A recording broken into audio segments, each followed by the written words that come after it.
హల్లెలూయా. దేవుని నామమునికి మహిమ కలుగును గాక. ఈరోజు దేవుని యొక్క ప్రవచనం అంటే దేవుని యొక్క వాక్కు, దేవుని యొక్క వాగ్దానం.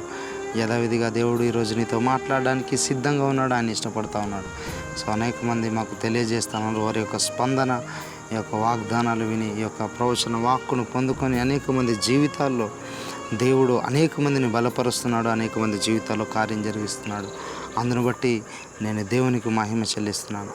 చూడండి, బైబిల్ తెలియజేస్తుంది ఈరోజు దేవుని యొక్క ప్రవచన వాక్కు ఏమిటి అని అంటే, యోహాను సువార్త 16వ అధ్యాయము 20వ వచనం. మీరు ఏడ్చి ప్రలపింతురు కానీ లోకము సంతోషించును, మీరు దుఃఖింతురు కానీ మీ దుఃఖము సంతోషమగునని నిశ్చయముగా మీతో చెప్పుచున్నాను. హల్లెలూయా. దేవునికి మహిమ కలుగును గాక. దేవుడు సెలవిస్తూ ఉన్నాడు ఈరోజు ఒక ప్రత్యేకమైన ప్రవచన వాక్కు నీ కొరకే. నీ దుఃఖము సంతోషంగా మార్చబడబోతుంది.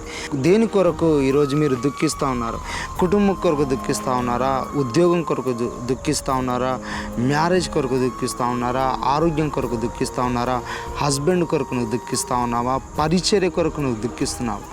ఖచ్చితంగా నీ దుఃఖము సంతోషంగా నా దేవుడు మార్చబోతున్నాడు.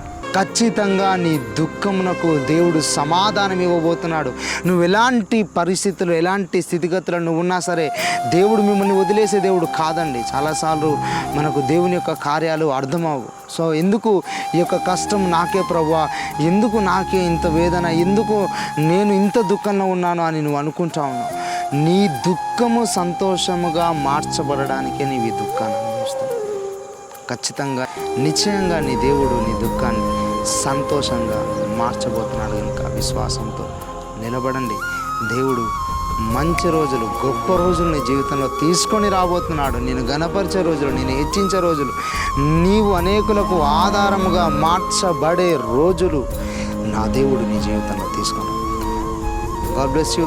దేవుడు మిమ్మల్ని దీవించిన కాక. ఈ యొక్క ప్రవచన వాక్కును ప్రభు మీ జీవితాన్ని నెరవేర్చును కాక.